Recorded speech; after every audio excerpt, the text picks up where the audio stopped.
पिछले हफ्ते तो हमने बात की थी कि प्रधानमंत्री देखिए मोदी, जितनी भी इनकी बैठक होती है, संसदीय बोर्ड जो होता है, पार्लियामेंट्री बोर्ड होता है, टिकट फाइनल करता है। टिकट जिस दिन फाइनल होते हैं, फाइनली मोदी मीटिंग में आके बैठते हैं, उसके बाद सूची जारी होती है।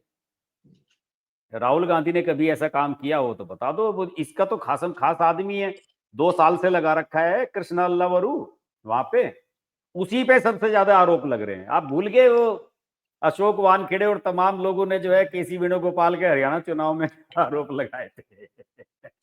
तो कृष्णा अल्लावरू भी देखना आप ऐसे ही लपेटे में आ जाएगा।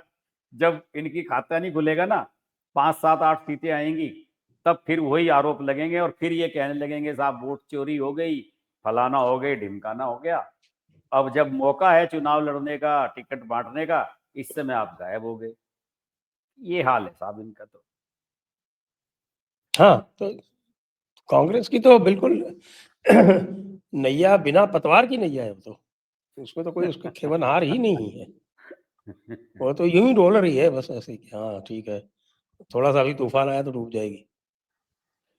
अब आप बताओ, राजेश राम के जीतने की कोई संभावना नहीं बता रहे लोग, कह रहे कि राजेश राम तो 100% आ रहे हैं। बिल्कुल सर, उसके सामने मुझे लग रहा कि वहां पे ऐसा ना हो कि वहां पे एनडीए का कैंडिडेट जीत जाए। वहां पे आरजेडी ने भी अपना कैंडिडेट उतार दिया है और राजेश राम तो है ही वहां पे, तो फिर पता लगा तो सीट एनडीए को चली गई। आप देखें आज की डेट में 144 सीटें डिक्लेयर कर चुका है। आप गिनते जाइए, 144 सीटें तो डिक्लेयर कर चुका है आरजेडी। 61 सीटें डिक्लेयर कर चुका है कांग्रेस। 200 तो यही हो गई, 205 205 205 ही होगी। 35 सीटें डिक्लेयर कर चुके हैं ये कम्युनिस्ट तीनों मिलके। हाँ, 240 लिबरेशन और वाले और ये और मुकेश सैनी मुकेश सहनी ने कोई 16-17 सीटें डिक्लेयर कर रखी है। हाँ, तो ये तो बड़ी बड़े बड़ा गेम खेल रहे सर। ये 300 पे लड़के 243 जीतना चाहते हैं। कि हम 300 लड़ लें सीट तो 243 जीत लेंगे। अब ये इतना बड़ा गेम है तो पता नहीं, फिर इतना बड़ा गेम है तो फिर वो ठीक है। और साथ में एक उनके जो बैठे हुए हैं आपके प्रशांत किशोर जी, उनका भी कुछ पता नहीं चल रहा। प्रशांत किशोर तो इंटरव्यू में से भाग गया बीच में से कल, एबीपी के बड़ा वीडियो हाँ, वायरल वही हो मैं रहा है। देख रहा था, क्या हुआ उससे, हाँ, ऐसे क्या सवाल पूछ लिए साहब, वो जरा डिग्री बताइए। विग्री को लेके उससे पूछ लिया कि भाई जो है आप तेजस्वी की डिग्री के बारे में कहते हो, आप अपनी डिग्री भी तो बताओ, तुम्हारे पे कौन कौन सी डिग्री है।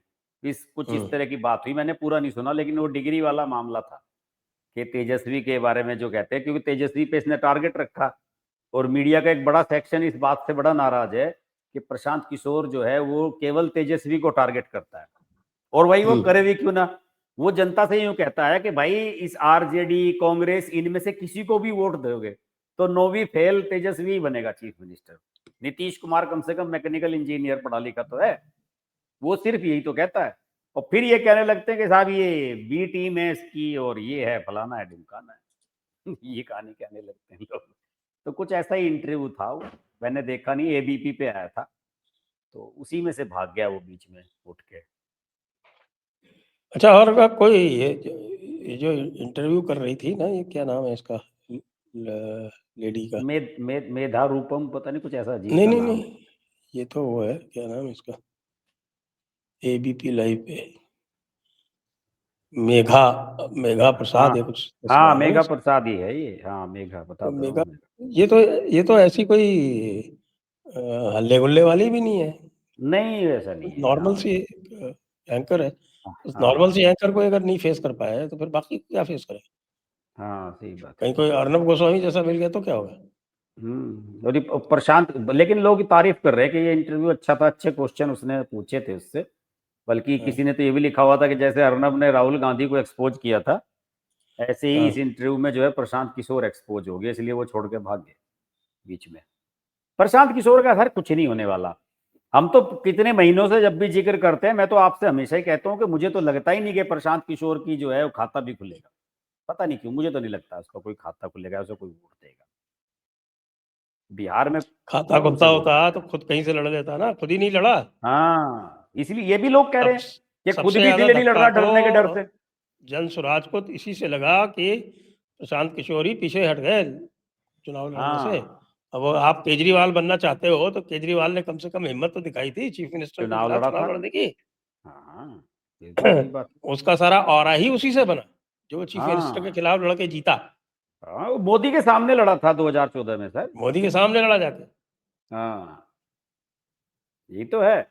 और इसके बारे में ये कह रहे थे कि ये अपनी सीट को होल्ड कर रहा है। वो जो तेजस्वी वाली सीट है, राघोपुर वाली, उस वाली सीट पे इसने कैंडिडेट डिक्लेयर नहीं किया था। तो सबको ये था कि बिल्कुल लास्ट टाइम पे प्रशांत किशोर पर्चा बनेगा। और मुझे लग रहा कि अगर पर्चा भरता तो माहौल बन जाता। अब आप ये कह रहे हो कि भाई मैं सीएम नहीं बनूंगा, तो आपको किसी ना किसी को तो सीएम बनाना ही है, उसके लिए लड़ो। अखिलेश यादव भी तो चुनाव लड़ा, लोकसभा से इस्तीफा देके। उसे उम्मीद थी कि भाई मैं मुख्यमंत्री बन जाऊंगा, कि मेरी लहर है, सपा आ रही है वापस, तो इस उम्मीद पे लड़ा, तो नहीं जीत सका, फिर सांसद बन गया जाके। तो कुछ तो आप करना पड़ेगा। आप ये कह रहे हो कि भाई मैं डिसीजन नहीं लूंगा, पार्टी डिसीजन लेगी, वो मान ली लोगों ने बात। उसने कहा भाई मैं मुख्यमंत्री नहीं बनूंगा, किसी और को बनाऊंगा, वो भी मान ली। इसने ये कहा कि मैं पार्टी का अध्यक्ष नहीं हूं, पार्टी का अध्यक्ष मैं फला को बनाऊंगा, या आप लोग डिसीजन मेकिंग बॉडी में होंगे, वो भी लोगों ने बात मान ली।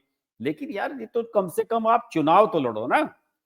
तो चुनाव आप नहीं लड़ रहे हो, तो इट मीन्स आप अपनी सीट भी जीतने को लेकर आश्वस्त नहीं हो। तो फिर आप में कौन भरोसा दिखाएगा? जनता क्यों आपको दे के अपना वोट खराब करेगी? और यहाँ तो एक पैशन है लोगों में, इंडियन वोटर्स की एक मेंटेलिटी, एक पैशन है उनमें कि हमें विनिंग कैंडिडेट को ही वोट देना है, भले कुछ भी बात हो। जो लगता है कि साहब ये जीतेगा, वोटर उसी की तरफ चला जाता है। 5-10% तो ऐसे ही, बहुत कम होते हैं ऐसे कि अड़िया लेंगे भाई मुझे हारे या जीते मैं तो इसको ही दूंगा। ऐसे तो बहुत कम वोटर होते हैं अपने जो हार्डकोर। लेकिन जो फ्लेक्सिबल होते हैं वो तुरंत देखते हैं कि जिधर माहौल भारी है उसको वोट दे देते हैं। अब आप लड़ोगे नहीं और कुछ दिखाओगे नहीं दमखम अपना, तो कौन आपको वोट देगा? आपकी पार्टी का भी यही हाल होगा कि खाता नहीं खुलेगा, मुझे नहीं लगता।